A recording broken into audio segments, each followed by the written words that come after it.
तो वैसे ही कुछ एक कहानी है, इस कहानी का शीर्षक है कि उसकी क्या गलती।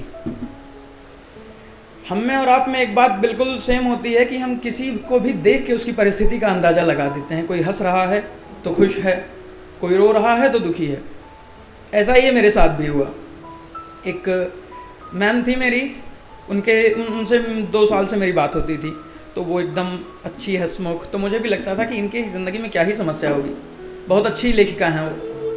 तो एक रोज़ उन्होंने मुझसे कहा कि त्रिपाठी जी मेरे लिए मेरी कहानी लिखिएगा। तो हमने कहा कि आप खूबसूरत लिखती हैं, आप खुद लिख सकती हैं अपनी कहानी। तो उन्होंने कहा नहीं, अगर हम लिखेंगे तो उतने लोग सुनेंगे नहीं, आप लिखिए। तो हमने कहा बिल्कुल मैम लिखेंगे, आप कहानी बताइए अपनी। तो उन्होंने कहा कि जो मेरे साथ हुआ वो होना नहीं चाहिए किसी के साथ। तो मेरा मन थोड़ा सा संकुचित हुआ कि ऐसा क्या कहना चाहती हैं। तो मैंने कहा बताइए। तो वो मुगल सराय की रहने वाली है। मुगल सराय एक गाँव है। तो गांव की लड़कियों की तरह ही संकुचित, अपने में ही रहना, ज़्यादा कुछ करना नहीं, पर वो सपने देखना जानती थी, सपनों को पूरा करने के लिए पूरी तरह से जूझना जानती थी। वो 16 साल की थी, तो उनके गांव में साइबर कैफ़े नहीं था, तो उसके लिए उनको दूर बाज़ार जाना पड़ता था। तो वो अपने साइबर के सारे कामों के लिए बाज़ार जाती थी। तो उसका जो ओनर था वो 16 साल की ही उम्र से उनको छूता था। वो उनको छूता था, फिज़िकली छूता था, उनसे बातों बातों में बदतमीज़ी करता था। पर ये 16 साल की लड़की को, और जो गांव की हो, शायद उनको ये पता नहीं था कि ये क्या है। पर धीरे धीरे ऐसे ही 3 साल बीत गए।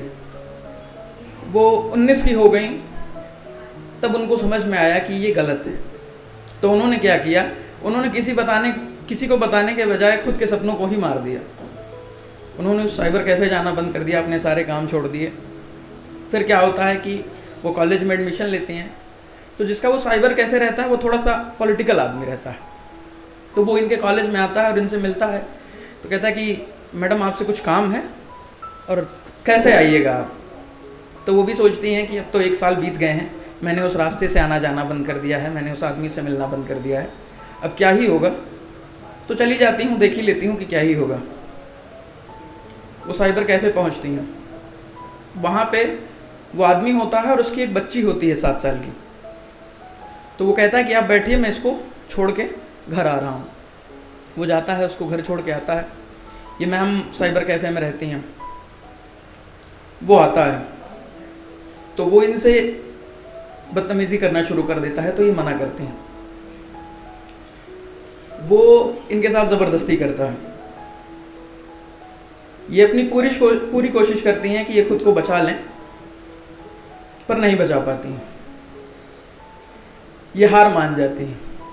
पर वो कहते हैं ना कि जिसका कोई नहीं होता उसका भगवान होता है।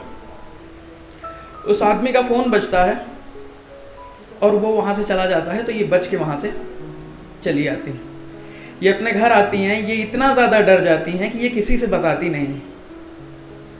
ये डिप्रेशन में चली जाती हैं। वो लड़की जो सपने देखना जानती थी, जो अपने सपने के लिए जूझना जानती थी, उसने सब कुछ छोड़ दिया। उसने हंसना छोड़ दिया, उसने बोलना छोड़ दिया, उसने खाना छोड़ दिया, उसने पीना छोड़ दिया। उन्होंने मुझे बताया कि त्रिपाठी जी, जब मैं खुद को छूती थी तो मुझे डर लगता था।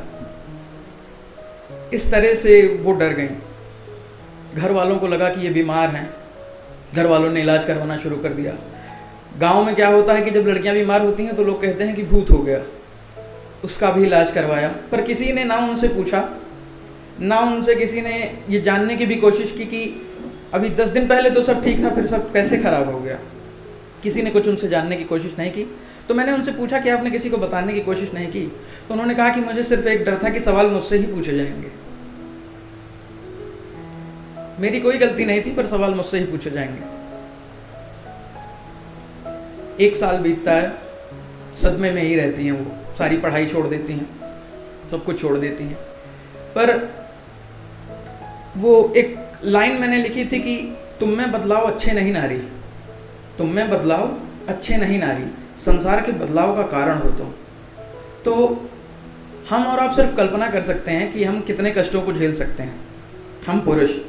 पर एक महिला जो होती है, एक लड़की जो होती है, एक स्त्री जो होती है, उससे ज़्यादा पीड़ा सहने का किसी में मादा नहीं होता। 1 साल बीतता है, वो फिर से खड़ी होती हैं, वो फिर से अपने सपनों को देखना शुरू करती हैं। पर अब क्या है कि अब उनमें डर है। हर दूसरा इंसान, हर दूसरे पुरुष से जो वो बात करती हैं तो वो यही सोचती होंगी कि क्या ये भी मेरे साथ वही करेगा जो उसने किया था। तो मेरी कहानी यहाँ पे ख़त्म होती है। इसके बाद एक पोइट्री मैंने इसी पे लिखी थी, इसको मैं पढ़ूँगा। पर यहाँ पे एक सवाल है आप सबके लिए कि क्या हमको ऐसा क्या करना चाहिए कि कोई लड़की हमसे बात कर सके। तो यही सवाल है कि आप और हम क्या ऐसा करें कि कोई भी लड़की हमको देखे तो हमसे डरे ना, क्योंकि कुछ भी तो हम में अलग नहीं है ना भाई। इंसान वो भी हैं, इंसान हम भी हैं। तो मेरी कविता इस तरह से है कि वो जो लड़की थी वो मेहंदी लगा रही थी, बिखरे हुए सपनों को फिर से सजा रही थी। पता है कि जीना मुश्किल होगा उसका, फिर भी देखो वो निडर मुस्कुरा रही थी। उसका डर वाजिब था क्या, या बिना वजह ही वो डर खा रही थी। उसके संस्कारों को बताने वाले हम होते कौन हैं, शायद हमारे इसी चलन से वो घबरा रही थी।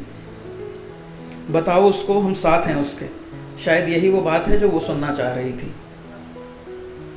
उसका खुलकर जीना खलता है हमें, वो बिना कुछ कहे यही बता रही थी। उतना ही ये उसका भी समाज है जितना कि अपना, फिर क्यों हर जगह वही देखी जा रही थी। बहुत धन्यवाद।